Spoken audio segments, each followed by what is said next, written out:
آدمی قصاب تھا اور وہ رات کے صبح کے وقت جاتا تھا، جانور ذبح کرتا تھا اور دن میں لا کر وہ اپنی دکان پہ گوشت کو بیچا کرتا تھا۔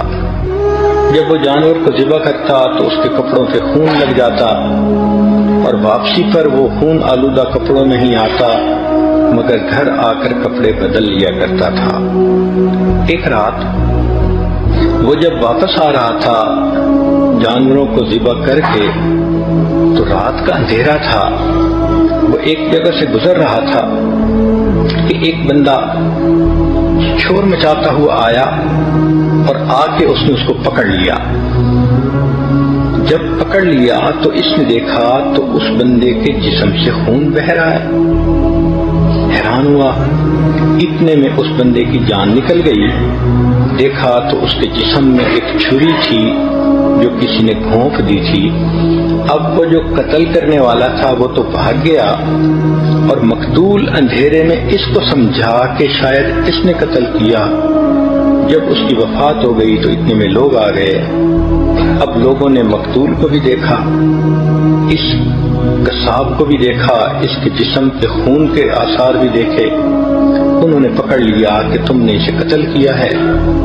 چنانچہ قاضی کے پاس مقدمہ گیا، قاضی نے گواہ دیکھے، مقتول کو دیکھا تو اس نے اس کے اوپر قصاص کا حکم لگا دیا کہ جان کے بدلے جان، اس بندے کو پھانسی دی جائے گی، اس کا سر قلم کیا جائے گا۔ چنانچہ جب سر قلم کرنے کے لیے اس بندے کو مجمع کے سامنے لایا گیا تو اس وقت اس کی آنکھوں میں آنسو آ گئے۔ تو جو لانے والا پولیس افسر تھا اس نے پوچھا کہ تم کیوں رو رہے ہو، تمہیں اپنے جرم کے اوپر ندامت ہو رہی ہے؟ اس نے کہا کہ ندامت تو ہو رہی ہے، لیکن میں اس بندے کا قاتل نہیں ہوں جس کی وجہ سے مجھے سزا دی جا رہی ہے، میں کسی اور کا قاتل ہوں۔ اس نے کہا تمہاری سٹوری کیا؟ اب اس لڑکے نے اپنی سٹوری سنائی۔ میری جوانی کی عمر تھی، میں اس زمانے میں کشتی چلاتا تھا اور ایک بڑا دریا تھا، لوگوں کو ایک کنارے سے دوسرے کنارے کی طرف لے جاتا تھا۔ ایک دن ایک عورت اور اس کی بیٹی میرے ساتھ کشتی پر سوار ہوئیں۔ میں نے لڑکی کو دیکھا تو وہ بہت خوبصورت چاند کا ٹکڑا تھی، میرا دل اس پر فریفتہ ہو گیا۔ میں نے اس لڑکی سے اشاروں میں باتیں شروع کر دیں۔ لڑکی نے دیکھا کہ یہ نوجوان میرے اندر انٹرسٹ لے رہا ہے تو اس نے بھی مجھ سے اشاروں میں بات کی، حتیٰ کہ ہمارے درمیان ایک تعلق ایک دوسرے کے ساتھ ہو گیا۔ مگر لڑکی نے کہہ دیا کہ میں نکاح کے بغیر آپ کے قریب نہیں آؤں گی، آپ اگر مجھے اتنا چاہتے ہیں تو میرے والد سے بات کریں۔ لگتا تھا کہ وہ لڑکی بہت نیک، تقیہ، نقیہ، پاک دامنہ لڑکی تھی۔ کہنے لگا کہ 1 سال میں اس کی محبت میں تڑپتا رہا، بالآخر میں نے اس کے باپ سے نکاح کا پیغام بھیجا تو والد نے کہا کہ نہیں، میری بیٹی بہت خوبصورت اور بہت نیک ہے، تمہارے پاس نہ علم ہے نہ تمہارے پاس نیکی ہے، تمہارا کوئی جوڑ نہیں بنتا۔ اس نے میرے رشتے کو ریجیکٹ کر دیا۔ میں بہت مایوس ہوا اور خیر اپنی زندگی گزارتا رہا۔ 2 سال اسی طرح میرے گزر گئے۔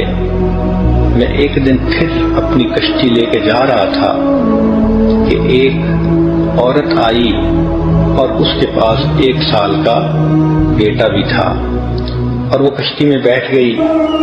جب میں نے کشتی چلانی شروع کی اور میں نے غور سے دیکھا تو میں نے دیکھا کہ یہ وہی لڑکی تھی جس کو میں نے اپنی محبوبہ بنایا تھا اور 1 سال جس کی محبت میں پاگل ہوا تھا۔ میں نے اس سے بات چیت شروع کر دی۔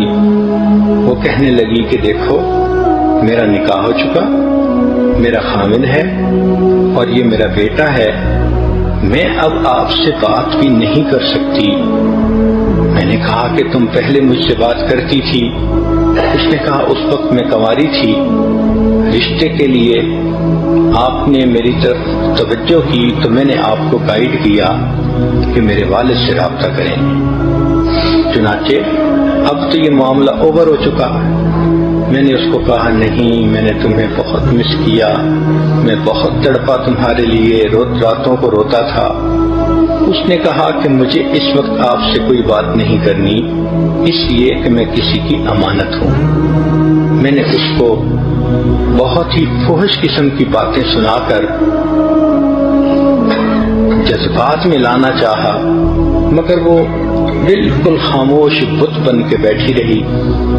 میرے دل میں گناہ کا خیال آیا۔ میں نے اس سے کہا کہ اچھا یہ بچہ تو چھوٹا ہی ہے نا، تم اسی کشتی کے اندر اس وقت میرے قریب آؤ اور مجھے اپنی خواہش پوری کرنے دو۔ اس نے کہا دیکھو اللہ سے ڈرو، میں کسی کی امانت ہوں، تم اس مہر کو مت توڑو۔ مگر میرے اوپر تو شہوت سوار تھی، میں درندہ بنا ہوا تھا۔ میں نے پہلے اس کو پیار محبت سے بہلانا پھسلانا چاہا، جب اس نے صاف انکار کر دیا تو اس وقت میں نے اس سے اس کا بیٹا چھین لیا۔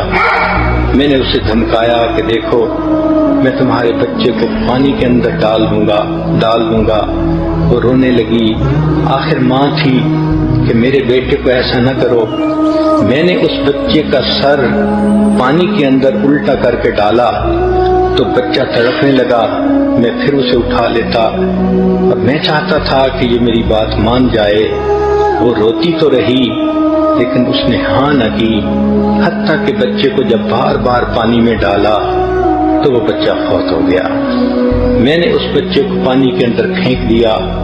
اب وہ نوجوان لڑکی اکیلی تھی تو میں نے چاہا کہ میں زبردستی اس کے اوپر جو ہے وہ گناہ کروں۔